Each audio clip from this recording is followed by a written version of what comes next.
Boa noite. Estamos aqui para mais uma live nossa aqui, hoje com um convidado super especial. Hoje a gente trouxe o Bernardo, da Jus Brasil.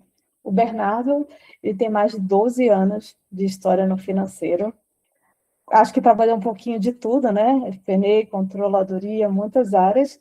E eu acho que há 5 anos você está como diretor da Jus Brasil, tempão. E aí, Bernardo, queria que você se apresentasse, falasse um pouquinho sobre você, sobre a Jus, o momento que vocês estão vivendo. Oi, Catarina. Tudo bem, pessoal? Boa noite. Boa noite ao time da Abstra e aos outros convidados também. Antes de mais nada, obrigado pelo convite. Espero atender as expectativas e contribuir um pouco com as dúvidas e, enfim, o que vocês quiserem saber um pouco da trajetória que a gente teve aqui no Jus, incluindo todo o trabalho, a parceria que a gente tem com o pessoal da Abstra. Eu estou no Jus há um pouquinho mais de tempo. Eu estou aqui há 7 anos, completei no final do ano passado 7 anos, já é bastante tempo. E acho que eu tenho o foco não é falar um pouco da minha trajetória, não, mas pelo que você falou da introdução, acho que é pertinente trazer para agregar. Eu sou advogado por formação, então hoje eu me vejo, se eu olho para trás, eu jamais imaginaria estar onde eu estou, fazendo o que eu faço.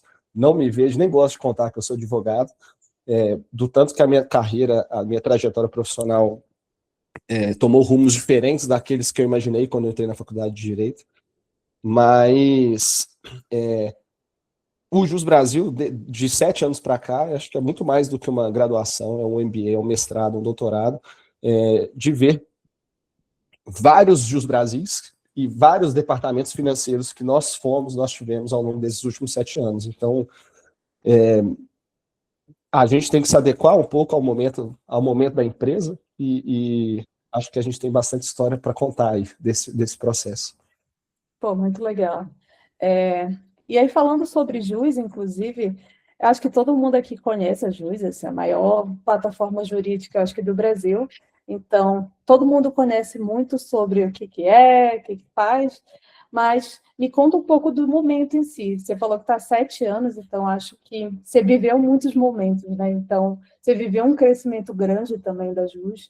Então, fala um pouquinho sobre esse momento, crescimento, o que isso impactou no time, como é que tem sido essa trajetória, né? Perfeito. Deixa eu dar um passo atrás aqui um pouquinho para contextualizar. O Jus, ele é uma plataforma de inteligência jurídica. O Jus, esse ano, em 2026, completa 18 anos de história. Então, em 2008, começou a operação do Jus Brasil, em que os fundadores perceberam uma oportunidade de que havia muitos dados desestruturados disponíveis, dados públicos da Justiça. Eles são desestruturados porque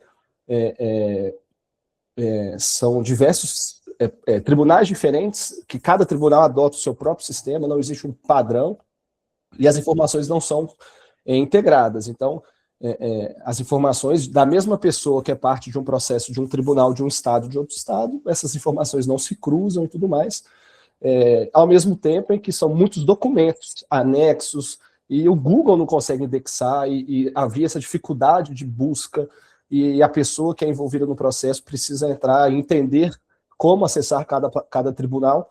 Isso gerava uma complexidade, gera até hoje uma complexidade para quem não é da área, uma dependência de advogados, de profissionais da justiça. Então, o Jus lá atrás nasceu dessa oportunidade de capturar esses dados, integrar, enriquecer esses dados, de modo que as pessoas, digitando seu nome, seu CPF, consigam encontrar tudo aquilo relacionado à pessoa, independente da plataforma, do tribunal, da comarca, da instância.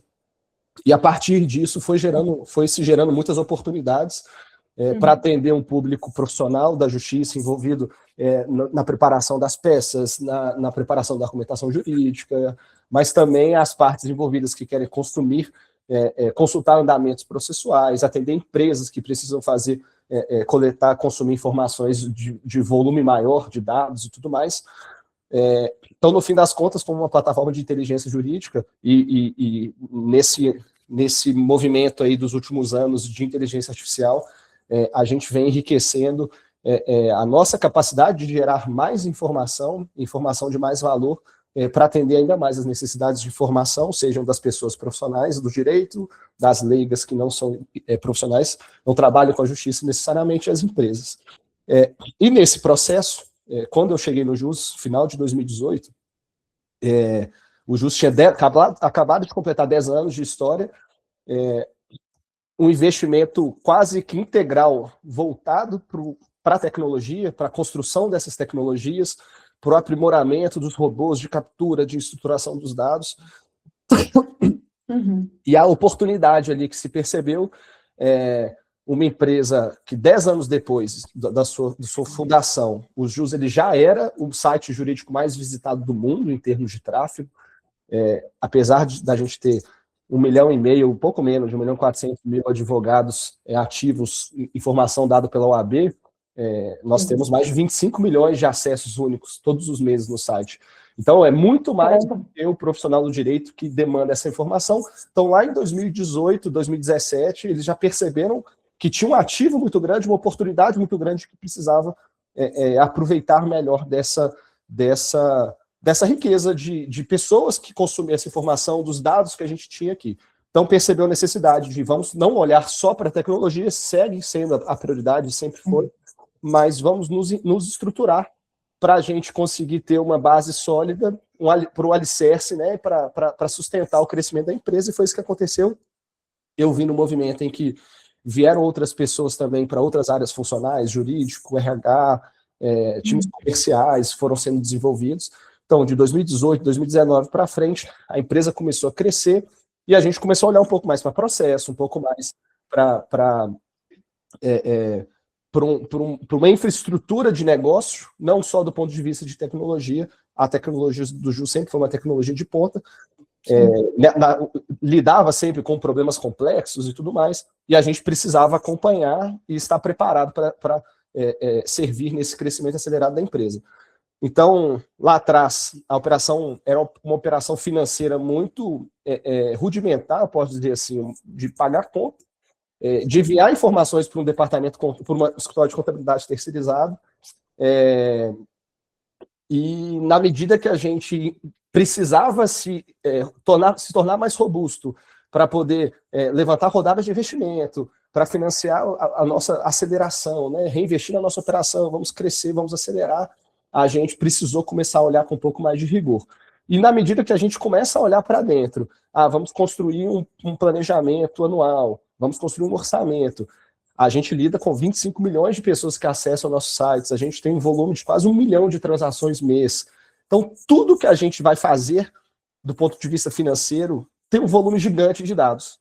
A gente criava planilhas tentando analisar receita, analisar o comportamento de transação, a gente precisava lidar com relatórios contábeis, e a gente percebia uma dificuldade muito grande pelo volume de informação, e a gente tentou por um tempo trabalhar com algumas soluções mais simples, e acho que, como é comum perceber também, assim, na medida que o departamento vai ficando mais maduro, a empresa vai ficando com uma robustez maior, é necessário que a gente também encontre soluções mais escaláveis para dar conta de continuar fazendo o trabalho e atender as expectativas. Eu acho que faz total sentido. Eu acho que é um pouco do... E todo financeiro, empresa em crescimento, acaba crescendo e sentindo, né? Você começa tentando fazer pelo mais fácil, pelo aquilo que você conhece, e planilha está aí na mão de todo financeiro, né? E aí você vê que, de fato, não escala bem, né? Então, aí você precisa de soluções, de fato, mais robustas e de dados, processos estruturados, de fato. Mas legal, então você entrou naquele período bom do crescimento, de estruturar, viver toda essa fase. Então, quando você chegou lá, a gente estava começando a se estruturar na área financeira, que eu digo, né? E aí, me conta um pouco sobre esse ponto de virada, se teve alguma conversa, se foi antes ou foi no momento que você chegou. Entendo que foi nesse período, mas teve alguma conversa lá de cima para chegar e falar, é isso? Isso é um bom ponto, porque no JUS, desde que eu cheguei, eu já vim de outros empreendimentos de tecnologia, trabalhando em startup, com cultura de desenvolvimento super no dia a dia, no DNA da empresa, Mas aqui eu percebi uma inquietude para que a tecnologia estivesse no DNA de todas as áreas. Então, sempre houve esse incentivo, essa preocupação. E em 2019, eu lembro, a gente tinha conversas, né? Como que a gente faz para ser Finance 2.0? E aí depois isso virou 4.0, 5.0. A gente passou, acho que todas essas etapas aí de sonho. E por muito tempo, esse Finance 2.0 era algo bem abstrato para a gente. A gente falava que a gente precisava lidar com tecnologia aqui dentro, mas a gente não sabia tangibilizar. A gente precisava criar soluções, só que também tem a complexidade de, estando numa empresa de tecnologia, com problemas complexos, um time tecnológico super robusto, quando a gente precisava de ajuda de alguém técnico para nos ajudar, nos apoiar numa análise a resolver o problema, a gente não conseguia priorizar esse time para olhar para os nossos problemas. É compreensível, a gente precisou começar a correr com as nossas próprias pernas. Então, acho que uma virada de chave.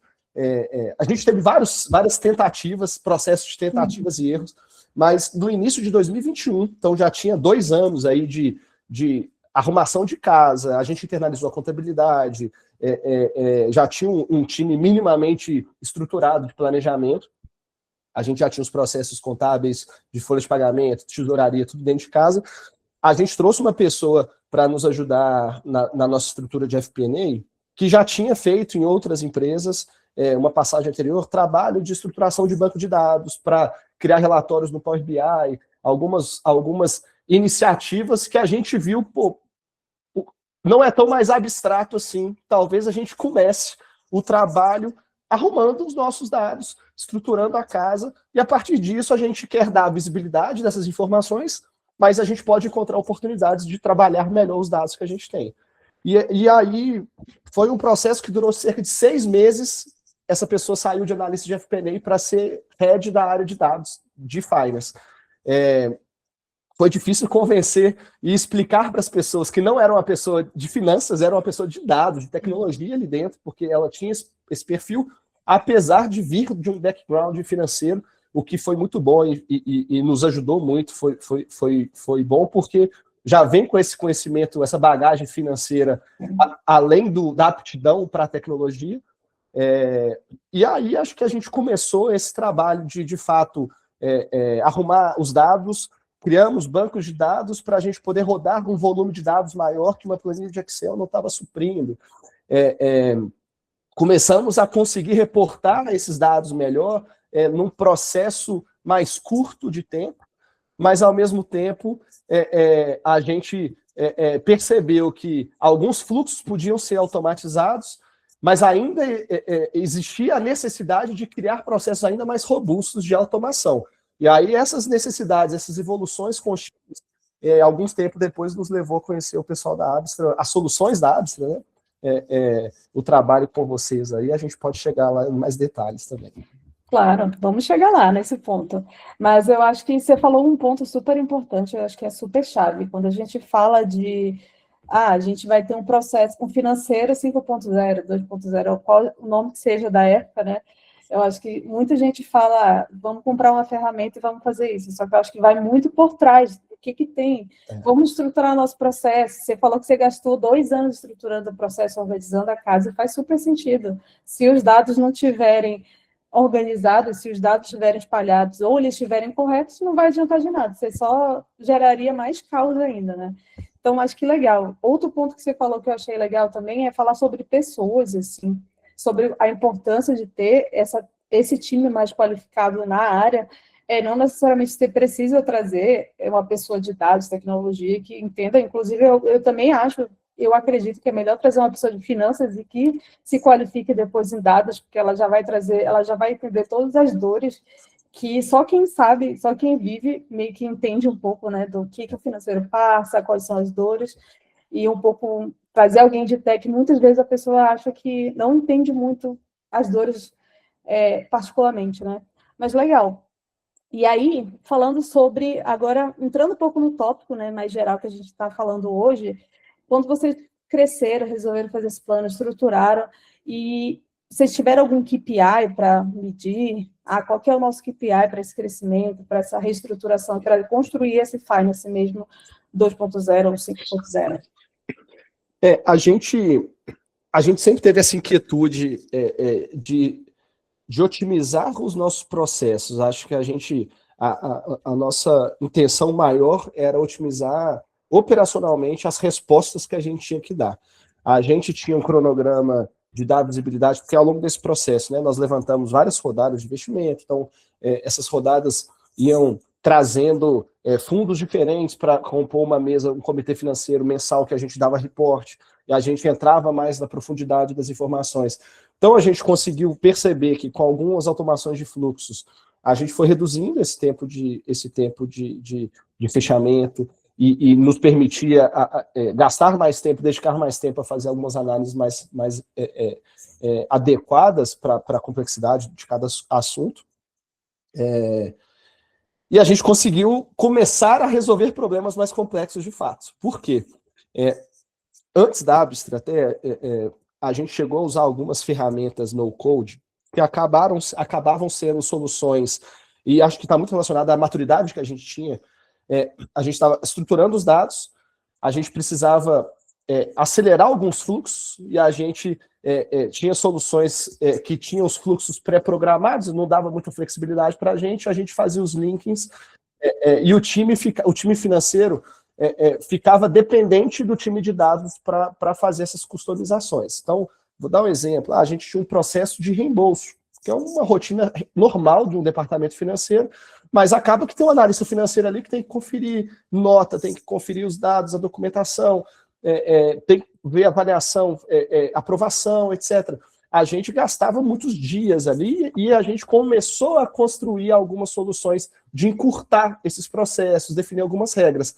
Só que a gente precisava, para tudo, a pessoa de tesouraria tinha que chegar no nosso pessoa de dados e falar assim, roda esse fluxo para mim, os dados estão aqui. A gente começou a tratar o balancete no nosso fechamento contábil. Aí a contadora falava, subiu o balancete no Drive. Aí alguém tinha que pegar e rodar no fluxo. Então existia uma limitação ainda, era bem engessado, apesar dos resultados já serem melhores do que a gente tinha. Porque o time gastava muito tempo antes fazendo de outras formas, tratando o Excel, então a gente conseguiu acelerar, mas ainda não era um processo totalmente escalável. Quando a gente chegou a encontrar a solução que a Abstra tinha, a gente percebeu ali uma oportunidade de fato permitir uma autonomia de outros times, não necessariamente os times técnicos, e isso gerou essa escalabilidade muito maior para os nossos processos. A gente conseguiu, inclusive, implementar muitos outros fluxos, escalar muito a nossa operação. E acho que o KPI principal que a gente não necessariamente, a gente pode falar efetivamente de uma redução de tempo gigante de rotinas, mas o que a gente mais ganhou valor, gerou valor eu lembro que foi o ano de 2023, foi o ano que a gente conseguiu, eu sinto assim que foi um ano de virada de chave para o nosso time financeiro, entre final de 23 e o ano de 2024, que a gente deixa de ser um departamento só resolvedor de problemas, uma área que é uma área de custo para a empresa, e a gente passa de fato a contribuir e ser um parceiro do negócio. A gente teve diversas análises que a gente conseguiu automatizar pelo volume de dados, que a gente contribuiu em tomadas de decisão relacionada a servidor, relacionado à nossa estrutura de coletas, que o time de tecnologia antes tinha receio que finance só chegava para questionar sobre orçamento, para questionar desvio, planejamento, e a gente começou a conseguir trazer alguns insights justamente por conta do volume de dados que a gente estava tratando, tentando entender, cruzar as faturas do Google, da Amazon, com aquilo que estava, com o que a gente enxergava nos dashboards dos servidores e tudo mais, e a gente percebeu muita ineficiência, a gente percebeu muitas coisas. E era uma análise que a gente não conseguia fazer antes. Então, na medida que a gente escala os processos, todo o time financeiro começou a ter uma autonomia muito maior com processos automatizados, a gente entregava o resultado mais rápido, a gente conseguia gastar e se dedicar a tempo para fazer algumas análises mais profundas, mais aprimoradas. E aí essa virada de chave foi natural, a gente conseguiu começar a trazer valor e agregar valor, e desde então ser um parceiro efetivamente estratégico dentro da nossa organização, no apoio ali do planejamento do trabalho que toda a estrutura faz. Pô, muito legal, incrível ver. E ver que, de fato, o que a gente fala tanto acontece, é muito legal, muito gratificante, inclusive, saber que isso, de fato, é uma realidade, que a gente pode deixar de ser só uma área que dá custo, né? E não, pode trazer um retorno, né? E aí, falando um pouquinho sobre ferramentas, e entrando um pouco nessa área já 2023, 2024, e conta um pouquinho sobre, na prática, quais foram as priorizações, o que foi feito nesse período, Pode me contar, assim, se você quiser do macro, ou mais Tá específico, bom? aquele caso de uso, o que foi que agregou valor aí na Ah, JUS, nesse período? eu não vou arriscar entrar num ponto mais técnico, até porque eu não sei falar do ponto de Não. vista técnico de tecnologia, apesar de ter aprendido muito com o time aqui ao longo desses últimos anos. Mas eu acho que a gente, quando falava de Finance 2.0, Finance 5.0, almejava algo gigantesco, e é um processo orgânico. Hoje, eu tenho segurança de dizer que a gente já faz muito mais coisa do que eu imaginava que seria o Finance 2.0 lá atrás. E eu vejo tanto de coisas que a gente pode continuar fazendo, sabe?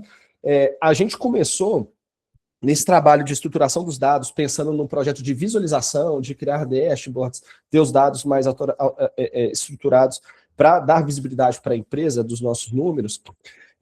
A gente percebeu a oportunidade de começar a automatizar fluxos bem operacionais. Então, a conciliação do cartão de crédito, da fatura do cartão de crédito, conciliação de relatórios de reembolso, fluxo de aprovação de conferência de documentos fiscais, o tratamento do balancete, a apuração de algumas obrigações a partir do balancete tratado. Então, a gente começou a criar algumas facilidades no processo e que mitiga erros, reduz tempo de processo estritamente manual, e permite que as pessoas depois façam uma revisão, tenham mais tempo para entrar em contato com a área, entender a necessidade do negócio e tudo mais. Então, a gente começou com isso. Então, a gente tinha algumas dessas soluções. Nesse momento, a gente só tinha uma pessoa que era de FP&A, que era de dados, e FP&A virou para dados, né? Tocando essas iniciativas. A gente percebeu um gargalo em que existia um backlog gigante de pedidos e pessoas que precisavam mais de ajuda, e foi naquele momento em que a gente encontrou a Abstra e trouxe mais uma pessoa para nos ajudar, o analista de dados. E aí, o que foi mais interessante nesse processo da migração da Abstra é que a linguagem, né, a gente sai de uma solução no-code ou low-code, que a gente simplesmente pega os fluxos pré-prontos e faz as conexões, e a gente não consegue fazer muitas coisas além daquilo, para uma realidade, tendo alguém que conhece minimamente fazer uma programar, né, em Python, você tem uma flexibilidade de construir os dados. Então, uma simples automação virou, a gente conseguiu conectar e quase todos os processos operacionais de forma mais automatizada. E isso fez com que, inclusive, áreas como contabilidade, áreas como tesouraria, fiscal, se inteirasse do assunto, tinham um apoio em alguns fluxos. A gente pôde contar, né, com a estrutura de dados para instruir algumas coisas, mas com as soluções de AI e tudo mais. Hoje, muitos dos nossos times que não são técnicos já geram seus próprios fluxos, já roda automação via Abstra, e a gente conseguiu criar até expandir um pouco essa cultura de desenvolvimento, essa cultura de tecnologia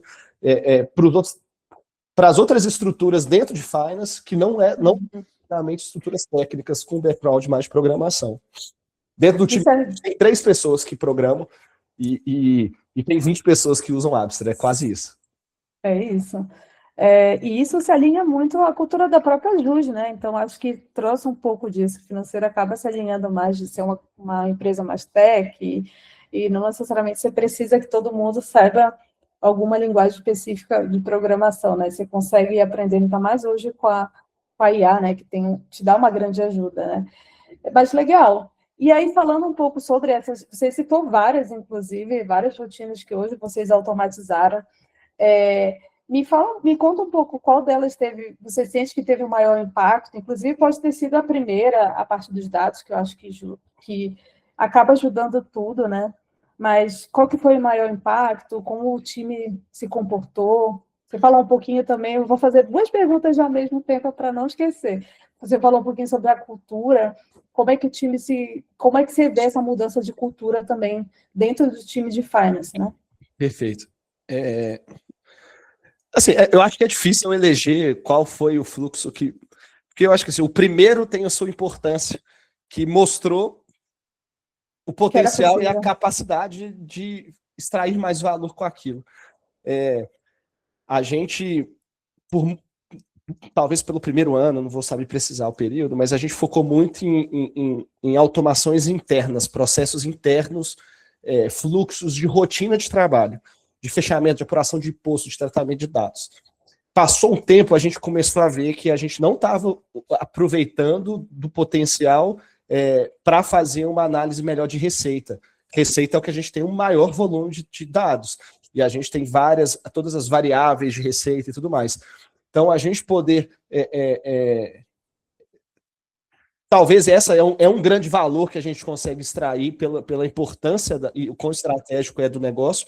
Então, fazer o tratamento das linhas de receita, das variáveis, e conseguir ter uma compreensão melhor do que aconteceu naquele período, criar regras para rodar fluxos de projeção. Então, isso nos permite ter fazer análises que antes demandaria muito tempo, muito esforço de construção em planilhas, de modelagem, e certamente não com a qualidade, com a precisão, porque é muito difícil você evitar erros e algumas outras inconsistências, uma planilha quebra e tudo mais. Então, eu acho que as duas perguntas estão super conectadas, porque, de fato, a empresa, o time percebe o valor de continuar fazendo, de continuar buscando soluções inteligentes. Eu gosto de dizer aqui, né? A gente falava isso muito há alguns anos atrás. Sempre a gente tem que buscar formas novas de fazer coisas velhas. Nós somos departamento financeiro, tem departamento financeiro há não sei quantas centenas de anos. Em todas as empresas tem a pessoa que paga a conta, tem a pessoa que traz o fechamento contábil. Essa rotina, ela existe, ela vai continuar existindo. Nós escolhemos a forma como a gente faz e o tempo dedicado para fazer essas coisas. Nunca foi a motivação nunca foi vamos reduzir o fechamento contábil de tal dia para o outro. Mas a gente percebeu que isso sempre foi a consequência do trabalho, a gente foi reduzindo na medida que a gente conseguiu ganhar produtividade, ganhar eficiência nas tarefas que o time fazia. E com relação à cultura, efetivamente, eu vejo na mesma forma que a área vai se tornando mais robusta, os processos que a gente toca são mais complexos, a empresa está mais complexa, a empresa está muito maior do que estava quando eu entrei. Necessariamente, as pessoas vão precisando compreender os problemas mais complexos que surgem e conseguir atacá-los. Hoje, foi um processo orgânico também, mas a gente tem pessoas hoje que estão muito super envolvidas com como utilizar a IA, como utilizar outras soluções para melhorar o nosso dia, porque a gente sabe que não justifica, não faz sentido perder tanto tempo naquelas rotinas mais manuais, mais operacionais. Podem ter certeza que existem inúmeras coisas, inúmeras atividades, tarefas que a gente tem que melhorar ainda, a gente tem que automatizar. Não quero passar a impressão errada de que nós estamos 100% automatizados, a gente aperta o botão, fechamos a contabilidade, quem dera, está longe disso, tem muito trabalho, mas é uma mudança gigantesca de perfil. E o perfil não necessariamente é um perfil técnico, nós temos 3 pessoas que programam, que desenvolvem dentro da nossa estrutura, de 25, 26 pessoas ao todo, a estrutura de finance como um todo.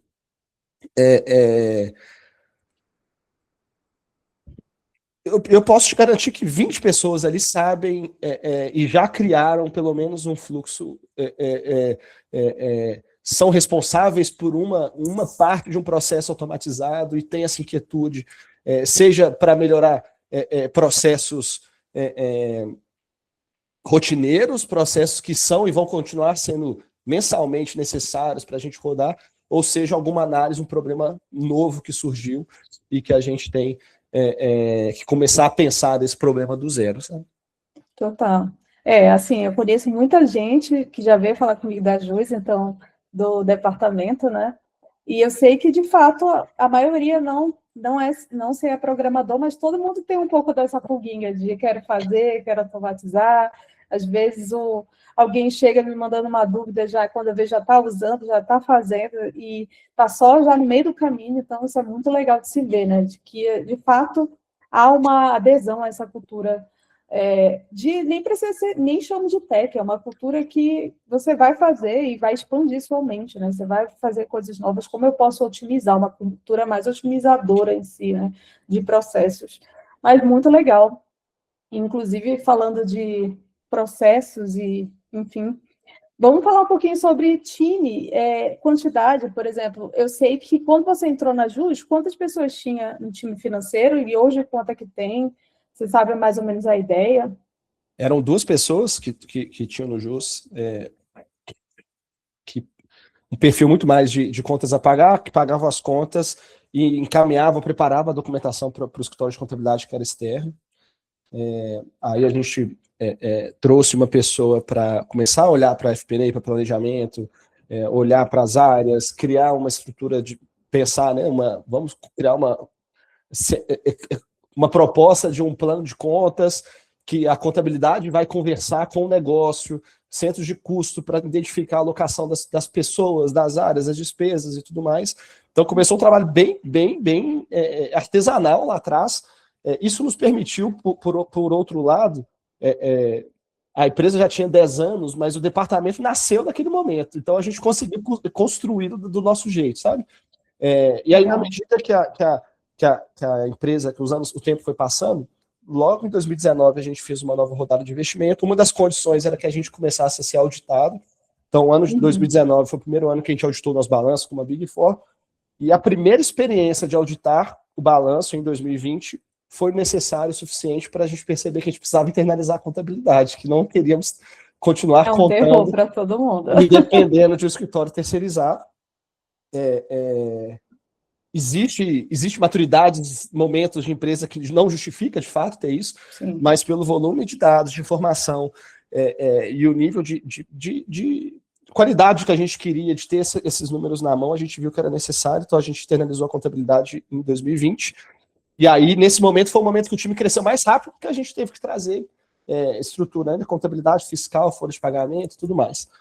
Hoje nós somos 26 pessoas, contando com a liderança, né, com a nossa estrutura.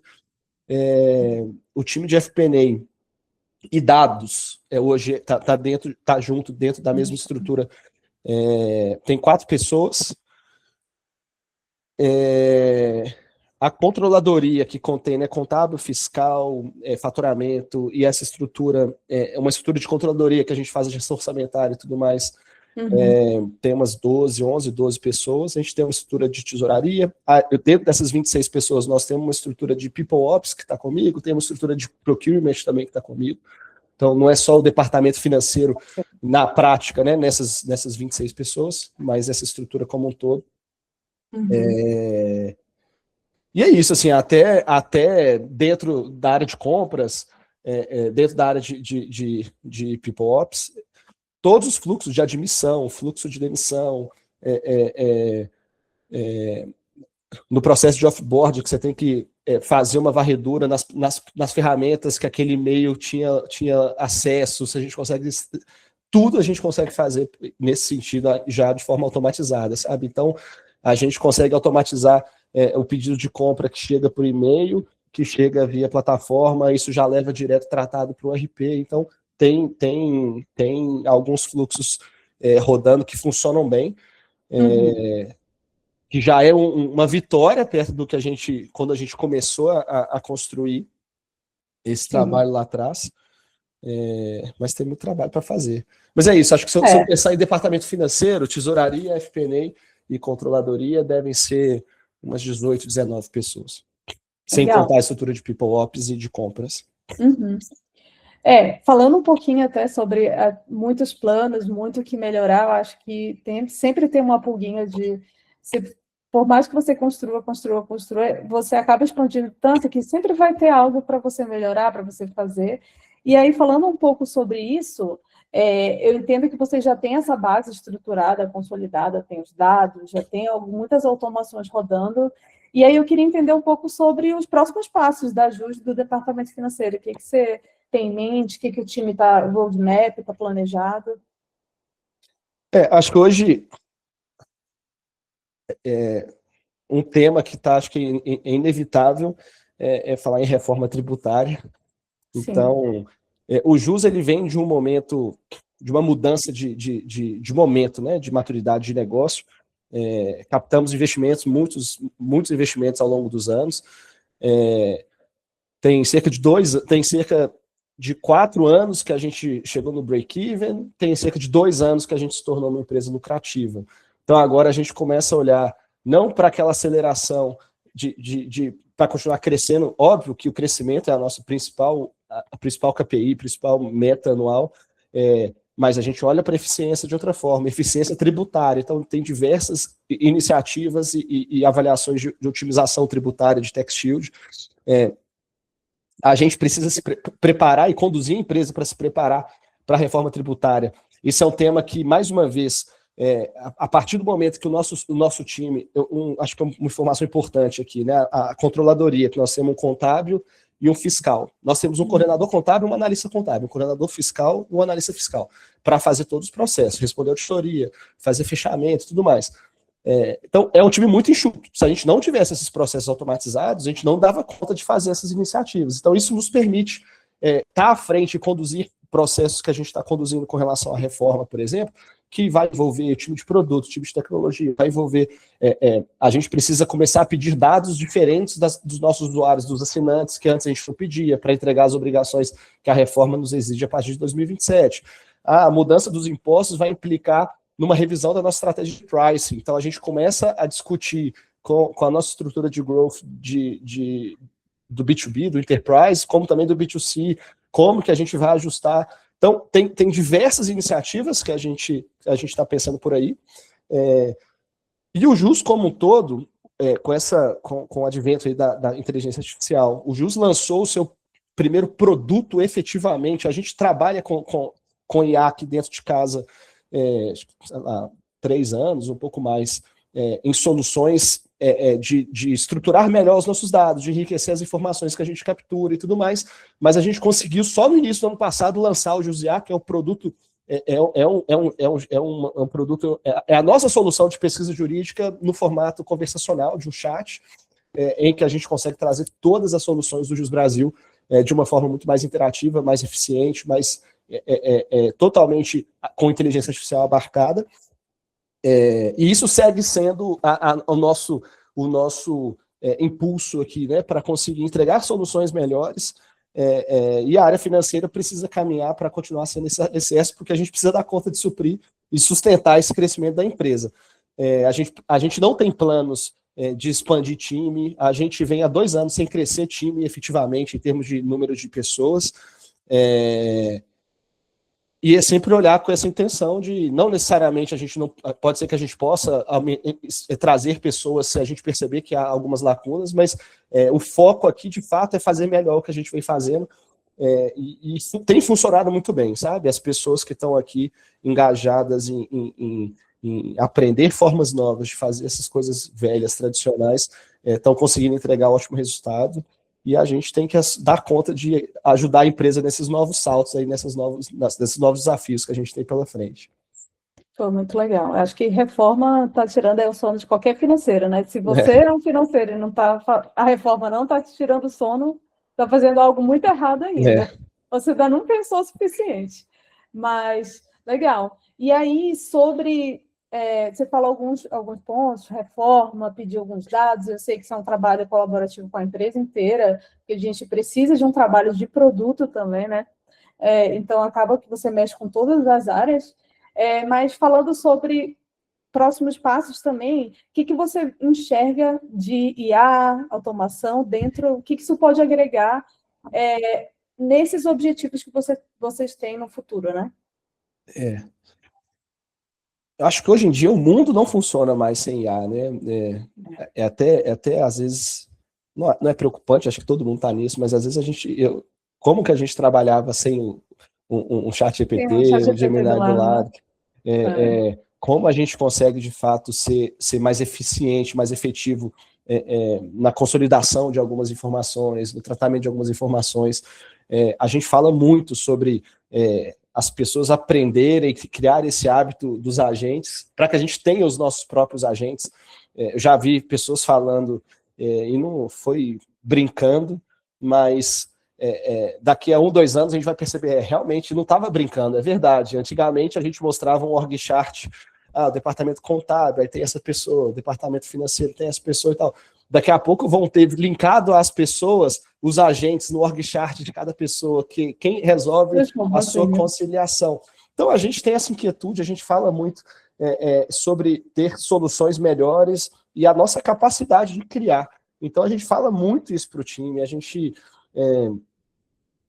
começou o ano, dia 22 de janeiro, a sensação de que nós já estamos perto do Natal de 2026, de tanta coisa que a gente já resolveu, de tanta coisa que tem para resolver, e o ano está só começando. Então, se a gente não conseguir, de fato, continuar reinventando a forma como a gente faz as nossas coisas e buscando formas de melhorar o nosso trabalho, tornando ele mais escalável, em algum momento a gente vai perceber que a gente não dá conta. A gente não vai dar conta porque a demanda é grande e cada vez mais as soluções, as coisas têm que aparecer de forma rápida. Então a gente precisa ser eficiente, a gente precisa responder de forma rápida às coisas que vão surgindo. Eu acho que sem inteligência artificial a gente não vai conseguir.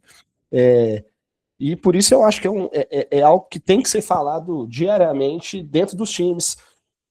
É muito importante as empresas, e eu falo com muita segurança, porque o JUS virou muito a minha chave. Eu sempre atribuí assuntos de tecnologia à tecnologia.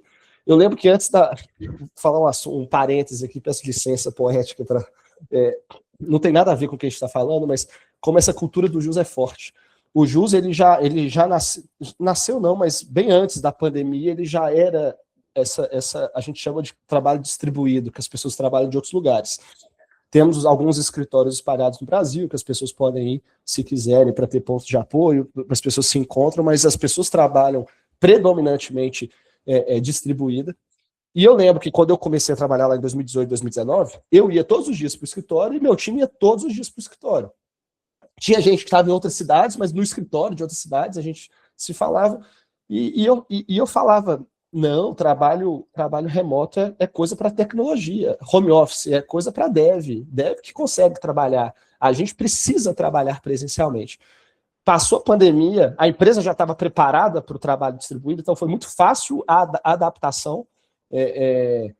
Hoje a gente continua, não mudou absolutamente nada. Tem gente que gosta de ir para o escritório, vai todos os dias, tem gente que não vai nenhum dia, tem gente que nunca foi, que trabalha com a gente há anos, e a gente gosta de ter a opção de poder ir para o escritório de vez em quando, mas a gente olha para trás e não consigo pensar como era a necessidade de estar no escritório todos os dias. Hoje, da mesma forma que se eu olho para trás e eu não consigo imaginar a possibilidade de conseguir resolver alguns problemas de forma tão simples e efetivas que a gente tem hoje, coisas que a gente não imaginava lá atrás. Então, a gente fala muito sobre a inteligência artificial no nosso dia a dia, da gente ter essa inquietude e a gente entender que, de fato, isso não é uma realidade só do departamento, só dos times de tecnologia, né? Só de pessoas que programam, pessoas que estudaram ciência da computação e que sabem isso efetivamente. E a gente tem visto que tem soluções, de fato, que permitem, favorecem que pessoas interessadas, curiosas, inquietas, aprendam a fazer o trabalho, e eu acho que isso só gera mais oportunidade para essas próprias pessoas, né? Então, times não técnicos, né, como financeiro, que começa a fazer isso, começa a gerar muito mais valor dentro da organização, e as pessoas não técnicas que começam a fazer isso, começam a se destacar também dentro de um ambiente, dentro de uma carreira, né, de um ecossistema muito tradicional. Você ter profissionais de finanças que sabem trabalhar com dados, essas pessoas acabam se tornando diferenciados também no mercado. Então, a gente incentiva muito para que a gente consiga fazer esse melhor trabalho aqui dentro. Legal. Assim, aqui na Abstra, né, a gente atende muitas equipes financeiras e algo que a gente vê sendo muito comum, essa realidade, é a pessoa entra e aquele analista entra um pouco mais receoso, falando, será que vão tirar meu trabalho? Essa automação trouxe para reduzir custo? E, no fim, o que a gente vê é que acontece ao contrário, na verdade. Aquele analista acaba sendo super empoderado, ninguém é demitido, inclusive não tem esse corte, e, pelo contrário, na verdade, as pessoas acabam fazendo muito mais, acabam tendo esse reconhecimento maior e expandindo um pouco a mente, né? Que eu acho que acaba ajudando bastante, né? Então, isso é muito legal de se ver, que lá também tem muito essa cultura, e é algo que a gente vê acontecendo bastante, e é uma das partes, inclusive, que eu mais gosto de ver dentro da Apstra, às vezes eu vou lá falar com o cliente e ver a mudança de fato que era aquele analista quando ele entrou, quando assinou, e o que ele é agora, assim, 6, 7 meses depois. É uma mudança de chave de fato. É. Mas aí, perdão, pode falar. Não, eu ia fazer mais uma relação aí com essa analogia aí do trabalho remoto. Eu acho que Claro. tem de fato atividades, tem negócios que são mais difíceis que sejam distribuídos, né, que sejam híbridos, que sejam. Mas aqueles negócios que dão para ser, que dá para se trabalhar de casa, dá para ter pessoas. A mesma pessoa que pensa que trabalhar de casa não a pessoa vai trabalhar menos. Essas pessoas não estão prontas, não estão preparadas, maduras para essa transformação. Assim como aquelas que veem a inteligência artificial como uma ameaça. Eu acho que ela é uma ameaça, de certa forma, para aquelas pessoas que não querem entrar nessa onda, sabe? Eu sou grato porque a cultura do jus me empurrou. Eu já fui muito cético em algumas coisas, e eu vejo como a gente conseguiu transformar o nosso trabalho, e a gente incentiva muito essa percepção, assim como o trabalho remoto é uma oportunidade para as pessoas perderem menos tempo de deslocamento, perder menos tempo,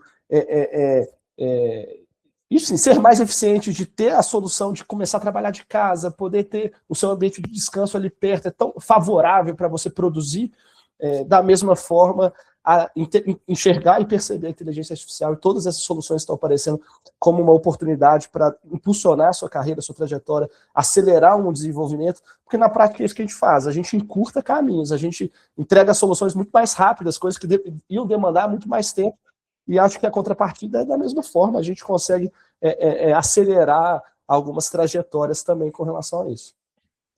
Total.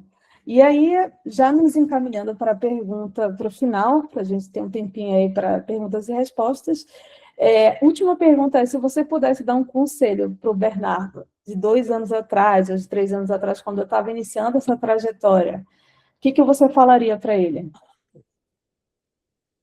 Essa pergunta é difícil.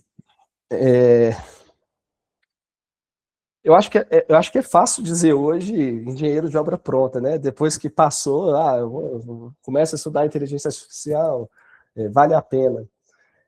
Mas eu acho que essa abertura a deixar de acreditar que o departamento financeiro ou as atividades financeiras, que são atividades tão tradicionais no universo corporativo, elas não podem ser feitas de outra forma. E se abrir para as novidades, para as soluções.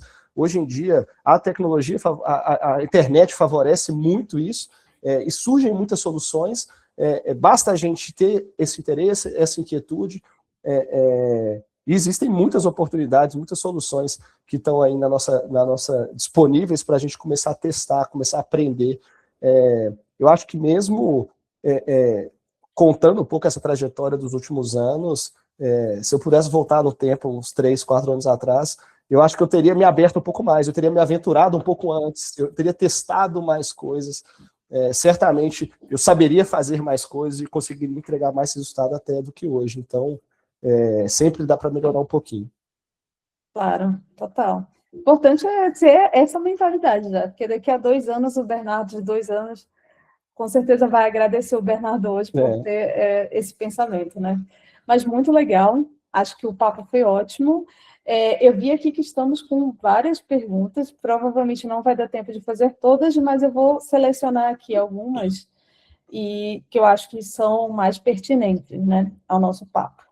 Tem várias, assim, que eu acho que você acabou falando um pouquinho, então eu vou deixar, mas aqui foi perguntado, como líder financeiro, como trazer insights sobre automação e finance 5.0 para o time e sair desse pensamento mais engessado?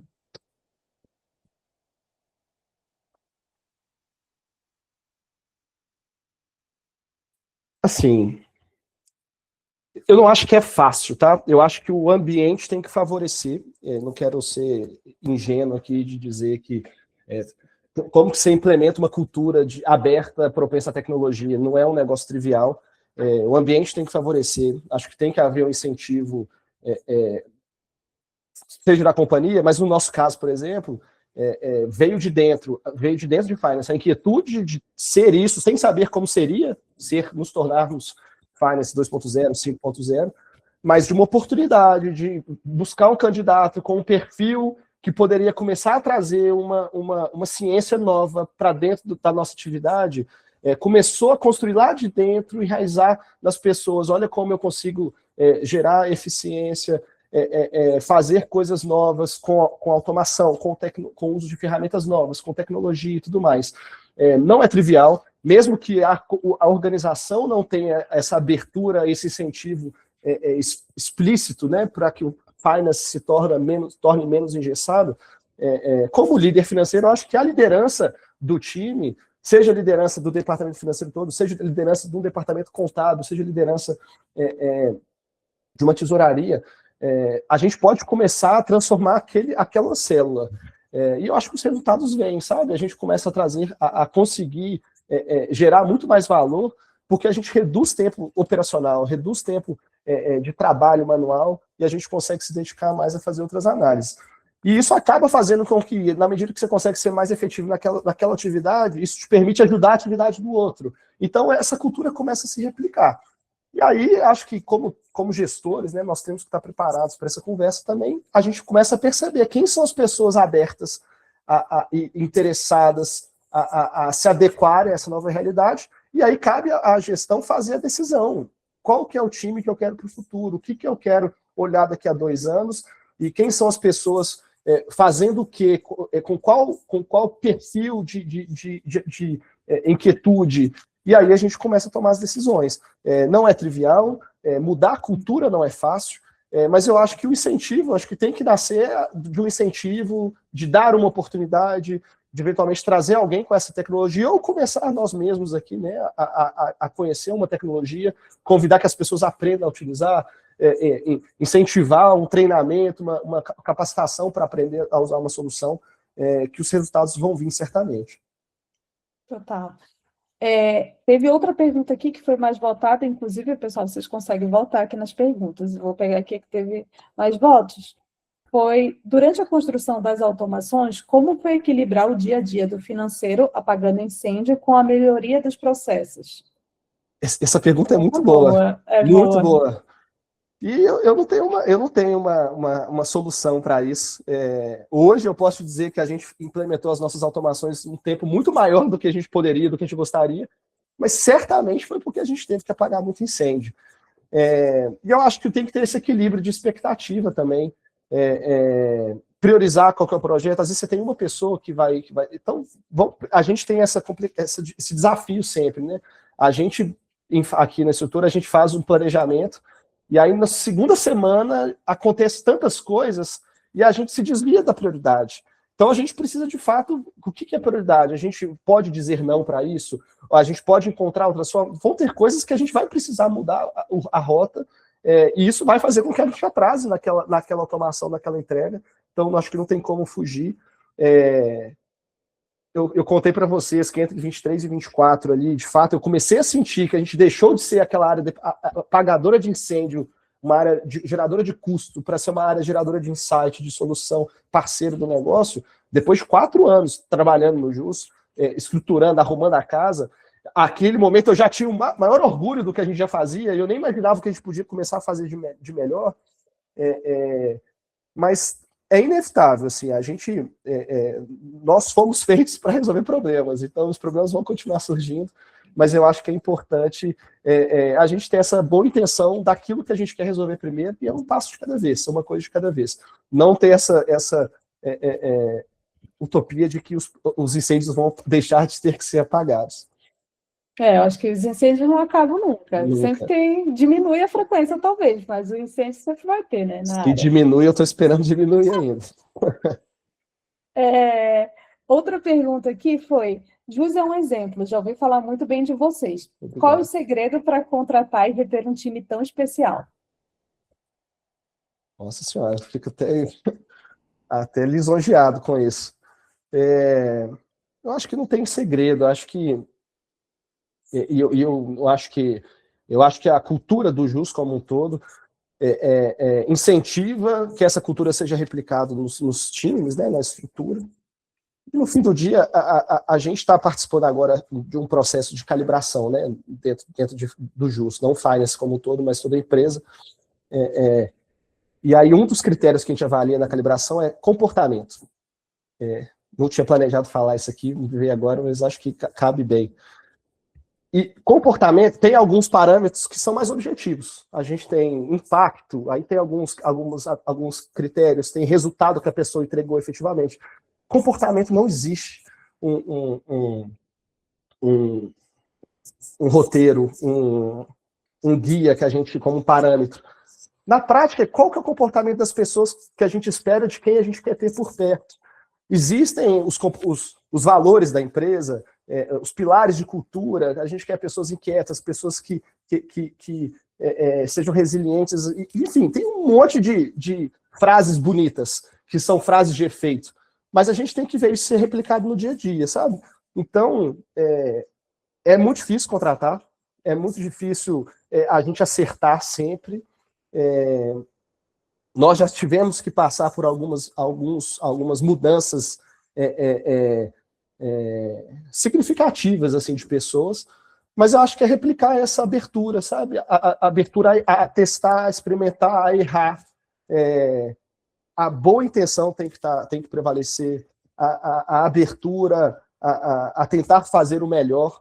A gente fala muito, né, que o básico bem feito é a melhor coisa do mundo. Então, antes de querer fazer um caviar ali, faz o arroz com feijão, aquele arroz com feijão que não tem erro, o arroz soltinho, o feijão que não queima, tudo perfeito, a gente consegue resolver os problemas. Às vezes a gente prioriza, vamos priorizar as nossas entregas, a gente quer resolver problemas, só que todos os problemas são problemas de outras áreas que afetam finance, e que a gente briga para conseguir priorizar as outras áreas para olhar para isso, porque é uma prioridade para a gente, em vez de olhar para a gente o que não depende de outras áreas, que eu posso resolver primeiro, que já vai gerar valor, e a gente começa a fazer esse trabalho. Então as pessoas param de começar a olhar um pouco para o lado e olhar para dentro do que pode arrumar.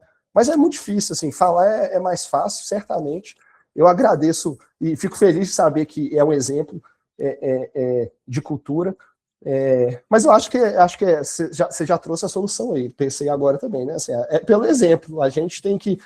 Não adianta vir um discurso, vamos colocar IA no nosso dia a dia, se as pessoas não verem a gente colocando, a gente tentando aprender, a gente tentando replicar soluções novas. Então, eu acho que tentando ter esse espírito de inquietude por fazer coisas melhores e convidando as pessoas a serem parte disso, a participar, a ser reconhecida por esses resultados, pela construção que a gente está conseguindo fazer. Muito legal. Estamos estourando o tempo, mas eu vou fazer uma última pergunta, pessoal. As outras perguntas, eu sei que ainda sobrou acho que umas 10 perguntas. A gente vai convencer o Bernardo a falar com a gente, responder, a gente vai passar para o Bernardo, e aí a gente vai divulgar também o material com todas as respostas, e aí vocês conseguem consultar. Mas a última pergunta, Bernardo, como você mede sucesso? Existe algum KPI para automação, ou vocês conseguem usar os KPIs tradicionais de eficiência sem perder o tato entre o curto e o longo prazo? Boa pergunta.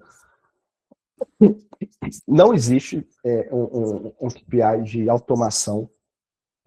A gente até pensou já, mas eu acho que o incentivo é errado. A gente tem que automatizar tudo, não necessariamente automatizar o que precisa automatizar, sabe? A gente já pensou em incentivos de que isso se torne, de fato, efetivamente, né, parte da cultura do time, mas a gente percebeu que não faz muito sentido ir por esse caminho. A gente trabalha, acho que não tem nada de diferente, assim, nada de transformacional nos indicadores. Ano após ano, a gente quer ser uma área mais eficiente, a gente quer entregar um resultado melhor, a gente quer conseguir descobrir os problemas antes deles acontecerem e mitigá-los, evitá-los dentro do possível. A gente quer conseguir, de fato, gerar valor. A gente fala muito aqui, né, do so what, né? Não adianta eu gerar um dado, uma análise e mandar para o time de produto. Olha o problema que eu encontrei, mas e aí, o que eu faço com esse dado? Então, vamos tentar gerar valor daquilo que a gente analisa. Então, assim, não tem nada de transformacional. A gente busca, de fato, e a gente tem trabalhado muito nos últimos 2 anos, principalmente, desde que a gente se tornou uma empresa lucrativa e tem esses desafios, não é crescer a todo custo, a gente sempre olha para o longo prazo, porque a gente não quer soluções de curto prazo e que não tenham sustentabilidade para a gente, isso desde a forma como a gente faz a aquisição dos nossos usuários, a gente sempre vai pensar no longo prazo, e a gente fala muito aqui, né? Nós jogamos o jogo do longo prazo. Isso faz com que as nossas decisões sejam pensadas nisso, de coisas que sejam sustentáveis, que sejam perenes, que não necessariamente... Às vezes vai ser muito mais fácil a gente tomar a decisão de contratar um serviço ou de trocar uma ferramenta que em 3 meses vai resolver o meu problema. Mas será que daqui a 6 meses, 1 ano, 1 ano e meio, eu vou precisar trocar essa ferramenta de novo? Será que não vale a pena eu gastar um tempo um pouco maior, me preparando, me capacitando, para ter uma solução que depois você tem isso implementado, você tem a infraestrutura pronta, você consegue começar a gerar muito mais valor daquilo? Então, eu acho que esse equilíbrio aí de incentivos, de prioridades, nos colocam podem nos ajudar, né, a guiar a nossa estratégia, mas a gente sempre joga o jogo do longo prazo, assim, acho que não justifica pensar em soluções de curtíssimo prazo, muito menos incentivos errados, como medir quem automatiza mais processos, mais fluxos. A gente quer ver os problemas serem resolvidos na prática, sabe? Total. É se alinhar para o lugar correto, né? Incentivo acaba que, quando a gente trata um incentivo específico, ele pode ser sempre deturpado. Pessoas são pessoas, então acaba que sempre pode deturpar. Agora, se você tem uma cultura, de fato, se você está alinhado, acho que faz super sentido, e sou super comprada com você também. Acho que a gente tem que pensar sempre no longo prazo, porque ele, né? A gente nunca vai se arrepender ao longo prazo de ter pensado no longo prazo, né?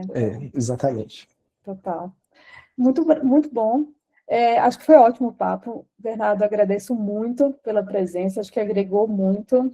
Foi muito bom saber o que vocês estão fazendo, ver um pouquinho sobre essa visão interna e do financeiro, né?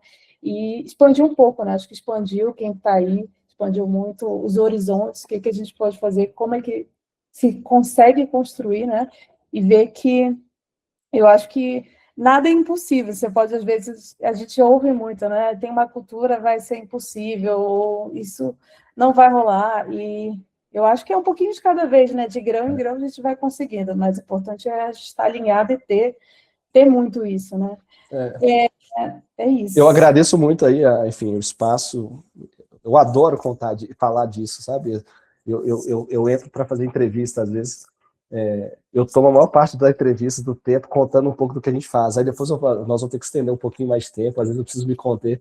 Eu adoro compartilhar e aprender muito tentando entender coisas que a gente pode melhorar ainda.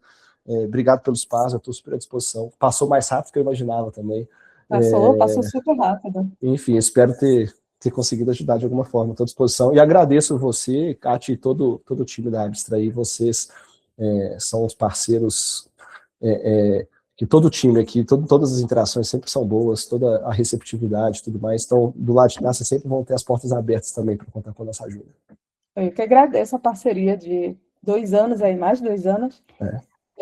E agradeço, assim, a gente sempre tendo contato também, da mesma forma, todo mundo super ativo, super querendo construir, acho que é muito legal, traz muita energia para a gente que está aqui do outro lado também, vendo que, de fato, isso pode se tornar realidade, né?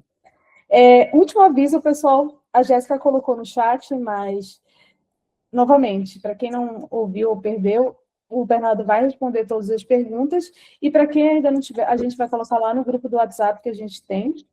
Para quem ainda não tiver lá, o grupo está no chat.